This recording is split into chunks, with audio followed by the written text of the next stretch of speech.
CKD ಏನ್ ಕಾಯಿಲೆ ಇದೆ ಅದು ನಿಧಾನವಾಗುವಂಥದ್ದು, ಅದು ನಿಮ್ಗೆ ಹಂತ ಹಂತದಲ್ಲಿ ಆಗುವಂಥದ್ದು, ಅದನ್ನ ನಾವು ಸ್ಟೇಜಿಂಗ್ ಮಾಡ್ತೀವಿ ಫಸ್ಟ್ ಆಫ್ ಆಲ್. ಸೊ ನಮಗೆ ಒಬ್ಬ ಪೇಷಂಟ್ ನಮ್ಮಲ್ಲಿ ಬಂದಾಗ ಅವ್ರಿಗೆ ಯಾವ ಹಂತದಲ್ಲಿ ಇದ್ದಾನೆ ಅಂತ ಫಸ್ಟ್ ನಾವು CKD ನ ನಾವು ಲೇಬಲ್ ಮಾಡ್ತೀವಿ. ಸ್ಟೇಜ್ 3 ಸ್ಟೇಜ್ 4 ಅಲ್ಲಿ ಇದ್ರೆ ಅದು ಅರ್ಲಿ ಸ್ಟೇಜಸ್ ಅಲ್ಲಿ ಅಂತ ಹೇಳ್ತೀವಿ.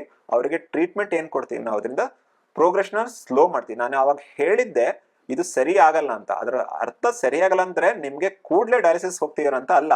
ಟ್ರೀಟ್ಮೆಂಟ್ ನಾವು ಏನ್ ಕೊಡ್ತೀವಿ ಅದರಿಂದ ಆ ಒಂದು ಪ್ರೋಗ್ರೆಷನ್ ಏನಿದೆ, ಆ ಒಂದು ರ್ಯಾಪಿಡಿಟಿ ಏನಿರುತ್ತೆ, ಅದನ್ನ ಮುಂದುವರಿಯುವಂತ ಒಂದು ಗತಿ ಏನಿರುತ್ತೆ ಅದನ್ನ ಕಡಿಮೆ ಮಾಡ್ಲಿಕ್ಕೆ ನಾವು ಟ್ರೀಟ್ಮೆಂಟ್ ಕೊಡ್ತೇವೆ, ಕೊಡಲ್ಲ ಅಂತಲ್ಲ. ನಿಮ್ಗೆ CKD ಆಯ್ತು ಅಂದ್ರೆ ಇಲ್ಲ ನಿಮ್ಗೆ ಏನು ಮಾಡಕ್ಕಾಗಲ್ಲ ಮನೆಗೆ ಹೋಗಿ ಅಂತ ಯಾರು ಹೇಳಲ್ಲ. ಅದಕ್ಕೆ ಏನ್ ಟ್ರೀಟ್ಮೆಂಟ್ ಕೊಡ್ತೀವಿ ಅದನ್ನ ಅದರ ಒಂದು ಗತಿ ಏನಿದೆ ಅದು ಕಡಿಮೆ ಆಗ್ತಾ ಹೋಗುತ್ತೆ. ಸೊ ನಿಮ್ಗೆ ಫಾರ್ ಎಕ್ಸಾಂಪಲ್ ನಿಮ್ಗೆ ಈಗ ಸ್ಟೇಜ್ 3 ಇಂದ ಸ್ಟೇಜ್ 4 ಸ್ಟೇಜ್ 5 ಹೋಗ್ತೀರಾ ಅಂತ ಇರ್ತೀರಿ, ಅದು ಏನೇ ಟ್ರೀಟ್ಮೆಂಟ್ ಕೊಟ್ಟಿಲ್ಲ ಅಂದ್ರೆ ಮೇ ಬಿ 1 ಇಯರ್ ಇಲ್ಲ 2 ಇಯರ್ ಅಲ್ಲಿ ನೀವು ಪ್ರೋಗ್ರೆಸ್ ಆಗ್ಬೋದು.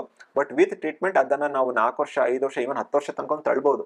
ಸೊ ಹಾಗಾಗಿ ಟ್ರೀಟ್ಮೆಂಟ್ ಫಸ್ಟ್ಗೆ ಏನಿದೆ ಮೆಡಿಕಲಿ ಮ್ಯಾನೇಜ್ ಮಾಡಿ. ಯೂಶಲಿ ಅದಕ್ಕೆ ನಾನು ಹೇಳಿದೆ ಆಸಿಡ್ ದೇಹದಲ್ಲಿ ಇರುತ್ತೆ ಅದನ್ನ ನ್ಯೂಟ್ರಲೈಸ್ ಮಾಡ್ಕೋತೀವಿ. ದೇಹದಲ್ಲಿ ಏನೇನು ಆಹಾರ ತಗೋಬೇಕು ಅದನ್ನ ರೆಸ್ಟ್ರಿಕ್ಟ್ ಮಾಡ್ತೀವಿ, ಡಯಟ್ರಿ ಕಂಟ್ರೋಲ್ ಮಾಡ್ತೀವಿ. ಕಿಡ್ನಿಗೆ ಶಕ್ತಿ ಕಡಿಮೆ ಇರುತ್ತೆ ನೀರ್ ತೆಗಿಲಿಕ್ಕೆ, ಹಾಗಾಗಿ ನೀರ್ನ ಕಡಿಮೆ ತಗೊಳಕ್ ಹೇಳ್ತೀವಿ.